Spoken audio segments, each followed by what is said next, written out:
This exhibition, Analog Catalog, Investigating the Permanent Collection, came together as a collaboration among people from 5 different disciplines in the arts and the humanities. Each person used different strategies to choose objects from the museum's permanent collection and organize and display them in the museum. Attack Theater was invited as part of the exhibition to spend time at the museum developing another layer of interpretation. Attack Theater is a company that was founded by myself and my partner Peter in 1994, and we're based in Pittsburgh, Pennsylvania. It's a performance group. It's a very multidisciplinary, focused performance group where we perform in beautiful proscenium theaters, we perform on hillsides, we perform in museums and galleries. We try to always have live music with our performances, and we always have a kind of community engagement, educational component of all the work that we do. When we first began making work as Attack Theater, Michelle and I both were working for other dance companies. What we really started to find was that there was this whole other world of, these non-proscenium, non-traditional places that actually had audiences, that people were more willing to go and try to, and willing to look at things differently. So 15 years later, we just did an opera for 17,000 people over the run, and then the week after that we did a show in like an ice cream shop. So it's all over the map, and we really like that as artistically. It's abstract enough that it could lead to... Peter and Michelle first spent time absorbing the Analog Catalog exhibition. Performance, and we're like, oh no. Right. So we know, working backwards, we want to do layer 3 in that room right there. Right where we're looking, yes. Okay.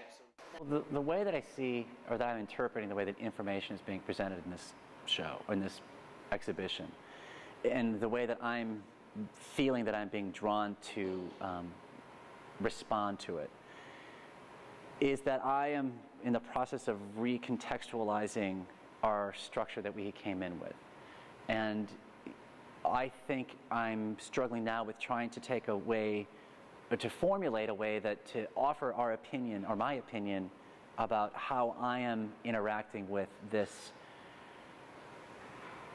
chance, this specificity, this not randomness, but this humanness that I'm ultimately finding in this exhibition.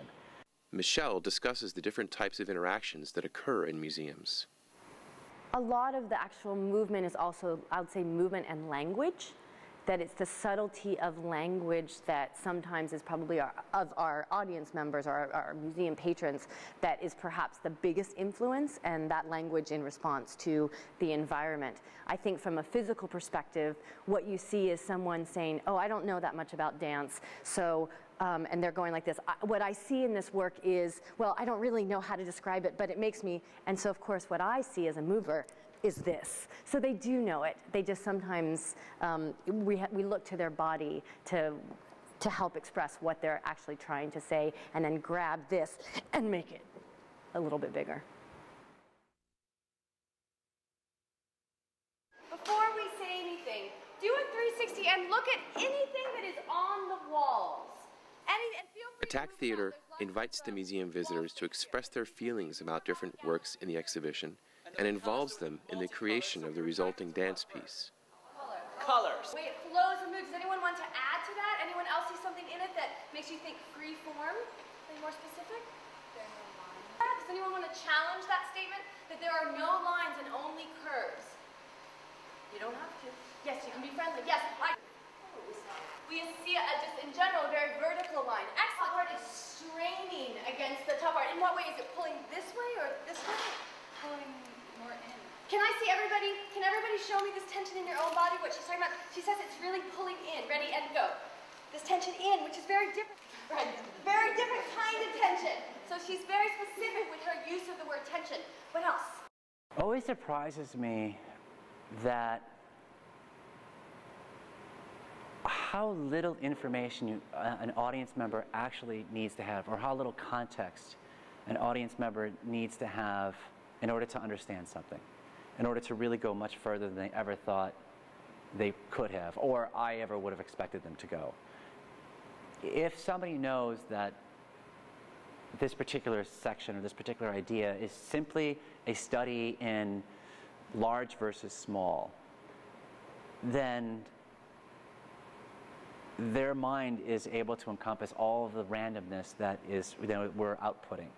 And I think that when I found working in museums is the amount that input of an audience member increases in a museum setting in some odd sort of way, because you have this introduction, or we have at least an introduction of dialogue, and we have an introduction of visual relationship, and we have this other information that all can accumulate to our moment of movement, so that when our output is able to be received much more firmly, strongly, widely, deeply, which is kind of amazing to me. So I always find that that's what I learn about dance, then I take that into our other work, and I try to then figure out ways that when we're presenting something, what is the one kernel of just the one thing I need to give an audience member so that they can then go, oh, got it, and can go anywhere you want.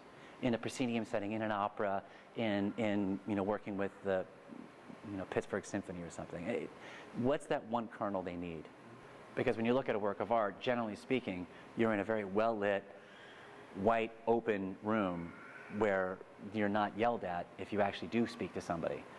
Whereas in a theater, it's dark, you're completely alone. Though you're sitting next to someone, you're most often separated these little bars, and you're afraid to reach out and touch anybody. And it's dark, and if you say something, people turn around and shush you.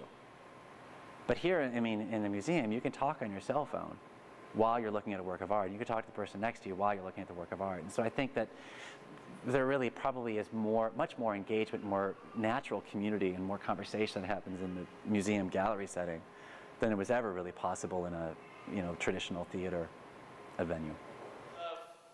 The visitors have participated in the creation of the dance piece and have a stake in the performance. Is that we have been dutifully taking notes on everything that you've just said.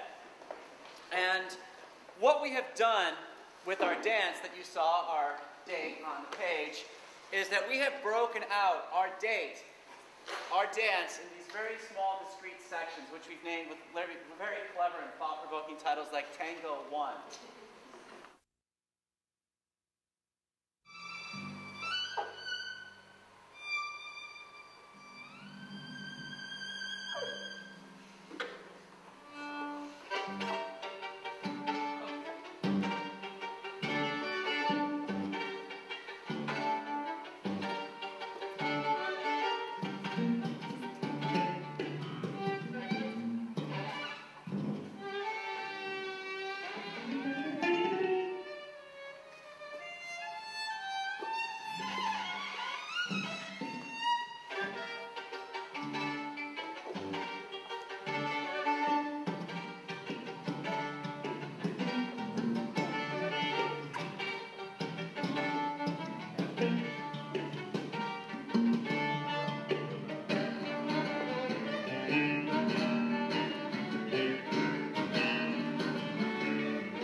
Involving audience members in the dance helps them engage with and perhaps better understand the other works in the exhibition. People will get more information if they're smiling than if they're being very serious and being spoken at. I think when you speak with somebody, you can do a lot more, but when you speak at somebody, you get nothing. And a lot of museums are truly and honestly getting away from this. But the idea of speaking at people is a completely dead and archaic concept within the world of museums and preservation.